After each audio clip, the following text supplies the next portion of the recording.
Welcome to Feast Magazine's Campfire Cooking, sponsored by Drew's Grocery. Drew's Grocery is at the junction of Spirit Lake Memorial Highway and South Tootle Road.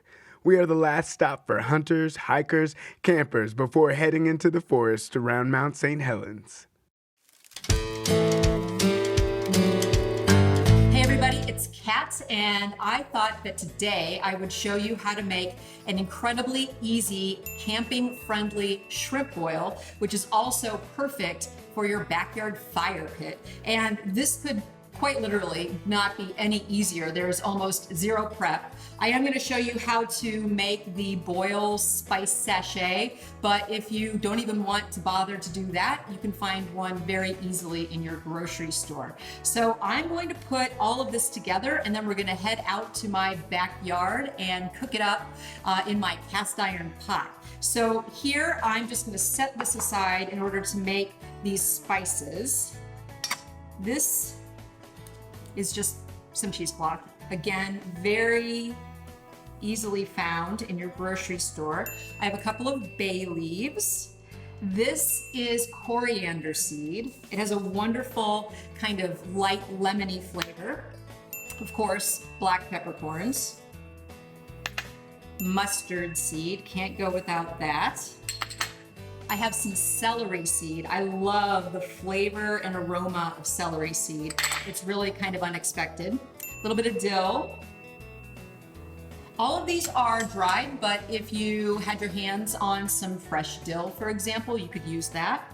I have allspice and also some crushed red pepper. And then the salt I'm just gonna put into the water by itself. So all I'm gonna do is wrap this guy up with some kitchen twine. That's how easy this is.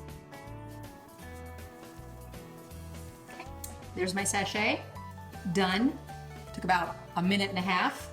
So I'm gonna do the majority of the rest of my, prepping out by the fire. So all I'm gonna do now is quarter my lemon. So I just need 2 quarters. I'm also going to quarter this very small onion. And then the last thing that I'm going to do is I'm just gonna go ahead and shuck this fresh corn. It's summertime after all. Gotta get your hands on some really awesome corn. There's 3 garlic cloves in there. And tell you what, I'm gonna go out and check my fire. I'm gonna bring these ingredients with me and I'll see you out there.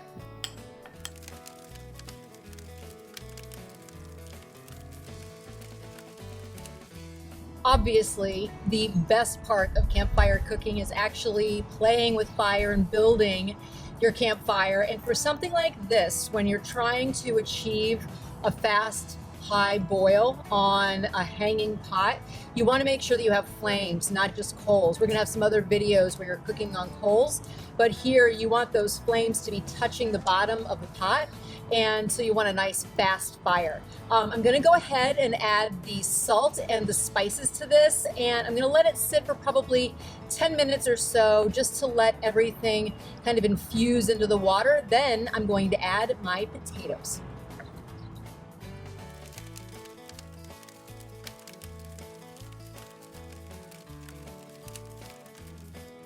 So I added a log to the fire. I need to make sure that we stay at a boil. So if you are camping, obviously someone's gonna have to keep their eye on this while everybody else is hanging out and having fun. I'm gonna go ahead and add in my onion, as well as my garlic. I'm using these really, really cute little baby potatoes. You can use new potatoes, you can use Yukon Gold potatoes that are cut up. Really, as long as it's the kind of potato that's waxy or creamy and doesn't fall apart, you're gonna be fine. So we have ourselves a good boil going, and now it's time to add in the corn and the sausage and the shrimp. The andouille is gonna give really great spice.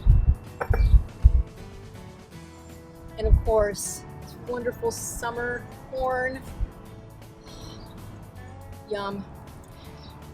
And then I'm using shrimp that have been deveined and they've had their heads removed, but they still have their little jackets. And that's because you want to be able to just throw this entire dish on newspaper on a picnic table and just everybody dig in and start peeling the shrimp apart. So I'm gonna dump these guys into the water, and in just a couple of minutes, we're gonna be ready to eat. See how these little guys are curling up? That's how you know that they are done. You don't want them to curl too tightly, then they're overcooked. So I'm gonna go ahead, this fire's hot. I'm gonna go ahead and get this guy off of the fire, and I'm gonna serve it up.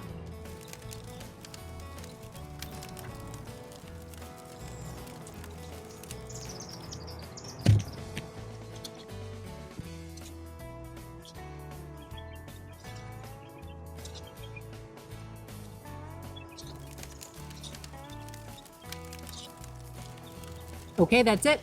It could not have been easier. I mean, seriously, probably the hardest thing was making sure that the pot was still boiling. So I hope you enjoyed this recipe, and I hope you're inspired to try it on your own. I just squeezed a little bit of lemon on top, and I'm gonna dig right in with my hands. If you're looking for the full recipe, just check this site along with some hints and tips from me, and I'll see you next time.